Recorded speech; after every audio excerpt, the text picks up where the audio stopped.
साधु साधु।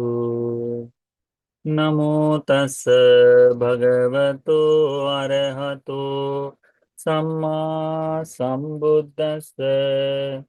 नमो तस् भगवतो अरहतो सम्मा सम्बुद्धस्स। नमो तस् भगवतो अरहतो सम्मा सम्बुद्धस्स। साधु साधु साधु।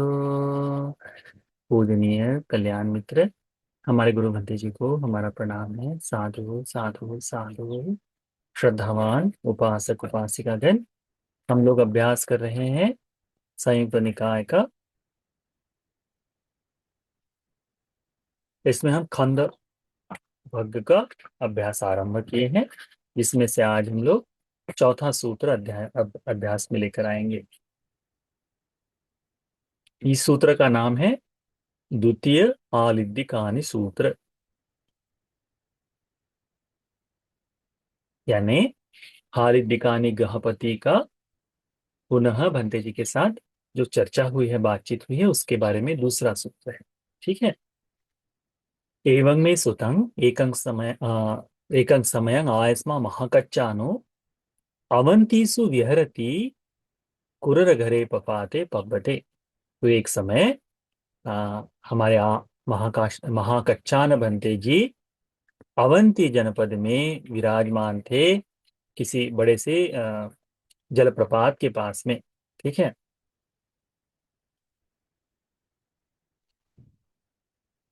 या फिर बड़े पर्वत के पास में वहां पर विराजमान थे। अथ को हालिदिकानी गहपति ये ना यस्मा महाकथानो तेन उपसंकने। तब हालिदिकानी नाम के उपासक, यानी ऐसा होता है ना कि कोई एक व्यक्ति हो, वह उस भिक्षु से निरंतरता से प्रश्न आदि पूछने के लिए हमेशा जाते रहते हैं। तो वैसे ये हालिदिकानी नाम के जो उपासक हैं, इनका महाकच्चान भंते जी के साथ में अनेकों समय तक वार्तालाप हुआ है, बातचीत हुई है। इसी को ये बताता है कि हाँ, ऐसे लोग हुआ करते थे करके। तो यह जो हालिदिकानी है, यह महाकच्चान भंते जहाँ है वहां जाकर उन्हें नमन करता है। नमन कर कर कुशल मंगल पूछ के एक और बैठ जाता है। एक और बैठे हुए हालिदिकानी गहपति महाकच्चान भंते जी से इस प्रकार से प्रश्न पूछते हैं। उत्तमिदं भंते भगवता सक्कपन्ये।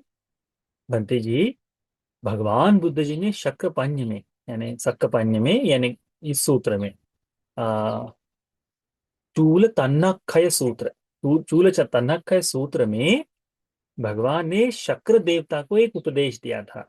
क्या कहा था? ये ते समन ब्राह्मणा तन्ना खय विमुक्ता। ये ते अच्यंत निष्ठा, अच्यंत योग खेमिनो, अच्यंत ब्रह्मचर्यचारिनो, अच्यंत परियोसाना सेठा देव मनुष्यानंते। तो उन्होंने ये जो उपदेश दिया गया था कि ये जो श्रमण ब्राह्मण है, जो तन्हा को क्षय कर चुके हैं, विमुक्ति को पा चुके हैं, वे आ, श्रेष्ठत्व को यानी पूर्णता को प्राप्त कर चुके लोग हैं, है ना। यानी धर्म को प्राप्त कर चुके लोग हैं। वे लोग सभी क्लेशों से मुक्त हो चुके हैं, सभी भय को उन्होंने दूर कर दिया है। वे लोग परिपूर्ण ब्रह्मचर्य को पूर्ण कर चुके हैं। वे लोग अपने इस संसार के आवागमन को समाप्त कर चुके हैं। वे लोग देव मनुष्यों के बीच में श्रेष्ठ है करके ये बात भगवान ने किसे कही है? सिट्ठा देव मनुष्य। ये बात भगवान ने शक्र पन्य में, ये चूल तन्नक्षय सूत्र में भगवान ने बात कही। कितना सुंदर धर्म है, कितनी सुंदर बात है कि कोई उपासक उस समय देवताओं के बीच में, यानी उस समय भिक्षु लोग जो चरत भिक्ख विचारिका का कैसा काम करते होंगे, वे लोग, यानी शक्रपन्य में शक्र देवता के साथ जो तथागत की बातचीत हुई, ये बात भगवान ने जैसे अपने भिक्षुओं को सिखाई, समझाई, इन भिक्षुओं ने जन जन जन में जाकर, घर घर जाकर इस धर्म का उपदेश किया, जिस कारण से वे लोग धर्म को सीख पाए। और हालिदिका ने उपासकों ने इन धर्मों को बोध कर लिया, देख लिया, याद किया। और यदि कोई शंका रही तो वे महाकच्चायन नाम के बंदे जी से प्रश्न पूछ भी रहे हैं। तो भिक्षुओं को जैसे उपासकों को उस समय धर्म का अच्छी तरह से श्रवण हमको इस सूत्र से देखने को मिलता है। इस बात को ध्यान में रखिएगा।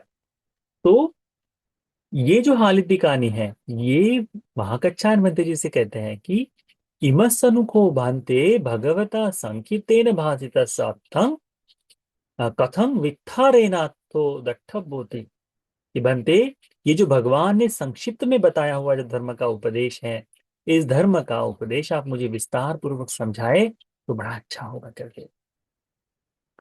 तो महाकच्चान भंते जी हालिदिका ने उपासक को इस तरह से समझाते, कहते हैं रूप धातु या को गहपति छंदो रागो, यो छंदो यो रागो या नंदी या तन्ना, ये उपयुपादाना चेतसो अधिष्ठानाभिनिवेशांसया ते संखया विरागा निरोधा चागा पटिनिसग्गा चित्तं सुविमुत्तन्ति उच्यति। क्या कहते हैं का महाकच्छा मंत्री जी इस हारिदिका ने उपासक को, कि उपासक भगवान की उस बात का अर्थ इस तरह से समझो कि ये जो रूप धातु है, ये रूप धातु है, इस रूप धातु के प्रति जो छंद है, यो छंद, जो छंद है, यो राग हो, ये जो राग है ना, राग यानी कामना, प्रधान ऐसी प्रबल ऐसी चाहत। छंद का मतलब इच्छा होता है। तो वैसे ही राग यानी प्राप्ति के लिए उसमें लाभ का चित्त जाग जाए वह। या नंदी, नंदी यानी रट लगाना, बार बार चाहिए उसका रट। या तन्हा, ये जो तृष्णा है, ये पुनः पुनः उत्पत्ति के लिए जो चित्त में अधिष्ठान रूप से बैठ जाती है, घर कर जाती है। क्या? रूप धातु के प्रति छंद, राग, नंदी, तन्हा उत्पत्ति के लिए जो घर कर जाती है, इस घर करने वाली अधिष्ठान भावानी भविनिवेशांशया, ये जो उसमें हमारे मन में बैठ जाती है, उस रूप धातु के प्रति तेसंग खया, उसके क्षय होने से, रूप धातु के प्रति क्या क्षय होने से? छंद, राग, नंदी, तन्हा, ये क्षय होने से, विरागा, विरक्ति आ जाने से, निरोधा, निरुद्ध हो जाने से, चागा, त्याग से, पटिनिसग्गा, पूर्णतः इससे परे हो जाने से, चित्तं सुविमुत्तं ति उच्यते। तो चित्त भली भांति अच्छी प्रकार से विमुक्त हो गया कहलाता है। तो उसका मन इससे मुक्त हो गया कहलाता है। कब? जब ये रूप धातु के प्रति छंद, राग, नंदी, तन्हा और जन्म के लिए जो उसका अधिष्ठान है चित्त में, उसकी जो घर कर जाना है उसका चित्त में, इससे संपूर्णतः ये जब क्षय हो जाए, विरक्त हो जाए, निरोध हो जाए, त्याग दे, इससे पूर्णतः विमुख हो जाए, तब जाकर चित्तं सुविमुक्तंति उच्यते, तब उसका चित्त पूरी तरह से विमुक्त है कहलाता है करके।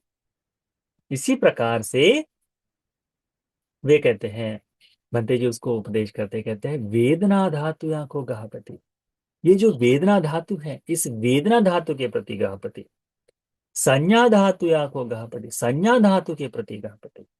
संखार धातु या को गहपति, ये जो संस्कार बना दिए हैं हमने, ये जो निर्मित किए हैं, कर्म का कर्म बनाए हैं, कर्म सकस किए हैं, इस कर्म के प्रति विज्ञान धातु या, विज्ञान जो है हमारा जो कॉन्शियसनेस, इस विज्ञान धातु के प्रति ये जो छंद है, ये जो राग है, ये जो नंदी है, ये तन्हा, या यो छंदो यो रागो या नंदी या तन्हा, ये उपयुपादाना चेतसो अधिष्ठानाभिनिवेशानुसया, ये जो अधिष्ठान रूप से हमने अपने जो मन में बिठा के रखा है, तेसं खया विरागा निरोधा चागा पटिनिसग्गा चित्तं सुविमुत्तन्ति उच्यते।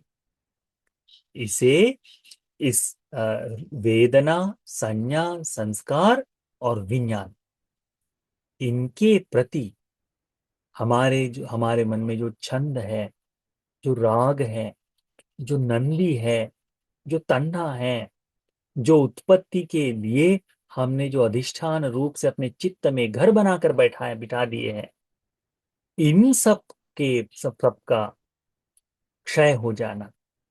जब ये क्षय हो जाते हैं, विरागा, वैराग्य जागता है। निरोधा, जब ये सारा निरोध हो जाता है, रुक जाता है। त्यागा, जब ये संपूर्णतः से त्याग दिया जाता है। पटे निसर्ग का, पूर्णतः से इससे अलिप्त हो जाता है, खत्म हो जाता है। चित्तं सुविमुत्तन्ति उच्यते, तब वह चित्त परिपूर्ण रूप से विमुक्त हो जाता है। अनेकों लोग हमारे पास कहते हैं कि बनते, आपकी धर्म देशनाओं में आप बनते धर्म देशना बताते समय केवल हमको ये इनके बारे में बताते हैं, मुक्ति के बारे में कुछ नहीं बताते, कि जिससे भिक्षु बने, संसार दुख से मुक्त हो जाए, बाहरी चीजों से बारे में यही बताते हैं। तो आप इस सूत्र का अभ्यास करो। इस सूत्र में पूर्णतः बताया क्या है? क्या बताया है? किसे बता रहे? उपासक को बता रहे, भिक्षु बनने के लिए नहीं।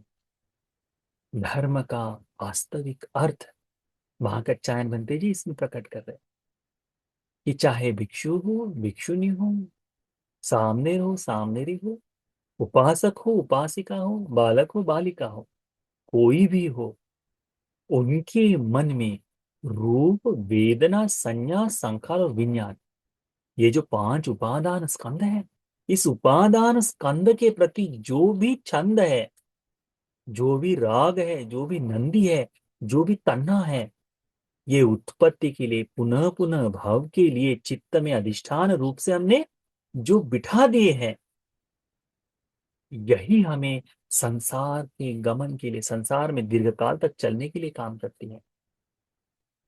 तो यदि कोई इस संसार गमन से, इस पुनः पुनः जन्म उत्पत्ति से मुक्त होना चाहता है, कि नहीं चाहिए मुझे बार बार जन्म, मुझे पूर्णतः विमुक्ति को पाना है, तो उसने क्या करना है? कच्चान भंते जी बड़ा सुंदर विस्तार करते हैं इसमें, कहते हैं कि ये जो छंद है, राग है, नंदी है, तन्ना है, उपादान है, ये चित्त में पुनः भव के लिए जो बिठाया हुआ घर है, ये क्षय हो जाए। इसका जो क्षय होना, विराग जागना, वैराग्य जागना, निरोध, निरुद्ध हो जाना, त्यागा, त्यागना, पठिनी सग्गा, इससे पूर्णतः अलग हो जाना, पृथक हो जाना, चित्तं सुविमुत्तन्ति उच्यन्ते, उसका चित्त, जिसका ये दूर हो चुका है सब कुछ, उसका चित्त भली भांति अच्छी प्रकार से मुक्त हो गया है करके बताते हैं। जिसका चित्त इनसे विमुक्त हो गया है, इसका अर्थ क्या है? वह जीवन मुक्त हो गया है। तो जब किसी के जीवन में इस पंच उपादान स्कंद के प्रति जो भी तन्ना है, जो भी नंदी है, जो भी राग है, जो भी छंद है, ये पूर्णतः क्षय हो जाए, वैराग्य आ जाए, निरोध जागे, त्याग आ जाए, संपूर्णतः से इससे पृथक हो जाए, तब जाकर चित्त विमुक्त कहलाता है।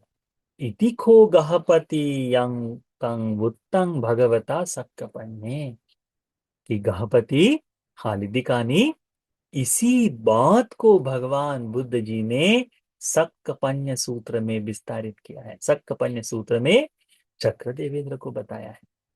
क्या बताया है? कि ये ते समन ब्राह्मणा, ये जो श्रमण ब्राह्मण है, तन्ना खय विमुक्ता, तृष्णा को क्षय कर कर विमुक्त हो गए हैं। ते अत्यंत निष्ठा, वह यानी पुनः उत्पन्न न हो ऐसे जगह पर आ चुके हैं। अत्यंत योग खेमिनो, वे परिपूर्ण योग को प्राप्त कर चुके हैं। अत्यंत ब्रह्मचारिनो, वह परिपूर्ण ब्रह्मचर्य को पूर्ण कर चुके हैं। अत्यंत परियोसाना, उनका इस लोक में जो संसार में आवागमन है ये परिपूर्ण रूप से समाप्त हो चुका है। सेठा देव मनुष्यानंति, वे देव और मनुष्यों के भी श्रेष्ठ है करके महाकच्चान बनते जी इस हाली दिखाने उपासक को भगवान के संक्षिप्त कथन का अर्थ इस तरह से विस्तारित करते हैं। इमस्सखो गहपति भगवा संकितेन भासितस्य एवं वित्तारेण तो दट्ठभ्योति। ये गहपति भगवान के संक्षिप्त में बताए गए इस धर्म को विस्तार से इस प्रकार से सुन समझो जानो करके वह बनते इसका उपदेश करते हैं। कितना सरल, कितना सुंदर उपदेश है। बड़े संक्षिप्त स्वरूप से बहुत ही कम शब्दों में हालिदिका ने उपासक को भगवान के इस बड़े गंभीर ऐसे धर्म का उपदेश दिया। हम अनेकों समय से जब जब वंदना करते हैं, पूजा करते हैं, तो आर्य सत्य के बारे में बात करते हैं। कहते हैं जाति पि दुखा, जरा पि दुखा, व्याधि पि दुखो, मरणम पि दुखं, अप्येहि संपयोगो दुखो, पियेहि विपयोगो दुखो, यम पिच्छं न लभति तमपि दुखं, संखित्तेन पंच उपादान खंदा दुख। कि ये जो संपूर्ण दुख है उसमें संक्षिप्त रूप से कहा जाए, ये जन्म मरण है ना, ये व्याधि, लोगों से दूर होना, नजदीक जाना, ये सब कुछ कहे तो यदि इनको सारांश में कहना है तो क्या कहते हैं, पांच उपादान स्कंद ही दुख है। यानी हमारे जीवन में जो संपूर्ण दुख है किस कारण से है, कि इस पांच उपादान स्कंद के प्रति छंद राग आदि होने के कारण है। तो इस साधारण से सूत्र में, हालिदिका ने सूत्र में क्या बताया है कि इस पांच उपादान स्कंद के प्रति ये जो संपूर्ण छंद राग है ना, नंदी तन्ना है, ये क्षय हो जाना ही जीवन मुक्त हो जाना है, चित्त की विमुक्ति है। तो आपको ये बात अच्छी तरह से याद होनी चाहिए। और ये अष्टांगिक मार्ग आपके जीवन में क्या करता है, और ये अष्टांगिक मार्ग आपके जीवन से यह छंद राग नंदी तन्हा इनको धीरे धीरे दूर करता है। आप लोगों के घर में आ, सफाई करने के लिए पोछा आदि होगा ही, बराबर है। बहुत गहरे दाग हो जाए तो एक बार उसके ऊपर कपड़ा निकाल फेरने से निकल जाता है क्या? हम क्या करते हैं, उसको भिगोते हैं और धीरे धीरे धीरे घिस घिस कर निकालते हैं, है ना। अष्टांग मार्ग उसी तरह से, पता ही नहीं चलता, एक बार ऐसा हाथ लगाए तो पता नहीं चलता, बार बार बार बार बार बार बहुत समय तक घसने के बाद धीरे धीरे धीरे वो कम होते हुए दिखाई देता है। हम बड़े खुश हो जाते हैं कि अब तो साफ हो गया है। वैसा ही आर्य अष्टांगिक मार्ग भी शुरुआत में पता नहीं चलता, उसका अभ्यास करने के लिए जैसे उसको भिगोना पड़ता है ना, वैसे भिगोने के लिए तैयार करनी पड़ती है। पर जैसे धीरे धीरे धीरे उसका प्रतिदिन अभ्यास करे तो फिर वो जो सारी अकुशलताएं हैं वो दूर होती हुई दिखाई देती। परंतु उसको शुरुआत में बहुत अच्छी तरह से अभ्यस्त करना पड़ता है। तो हम इस परियत्ति धम्मा पर इसी अष्टांग मार्ग को अपने जीवन में प्रगुण करने के लिए, अच्छी तरह से अभ्यास करने के लिए, अच्छी तरह से ये धर्म, हमारा मन जो है अच्छी तरह से धर्म के जल से भीग जाए, कि हमारे मन के सारे अकुशल दूर हो जाए, सारी गंदगी साफ हो जाए, उसके लिए प्रयास कर रहे हैं। तो ये संपूर्ण सूत्र ध्यान में रखो, ये सूत्र हमें उसी दिशा में लेकर जाते हैं। तो ये हालिद दिकानी का दूसरा सूत्र आप और हम सभी को इस बुद्ध शासन में इन पंच उपादान स्कंद के प्रति होने वाली छंद राग नंदी तन्हा को दूर करने के लिए, भगवान के बताए चार आर्य सत्य को बोध कर लेने के लिए उपकारी हो जाए। साधु साधु साधु।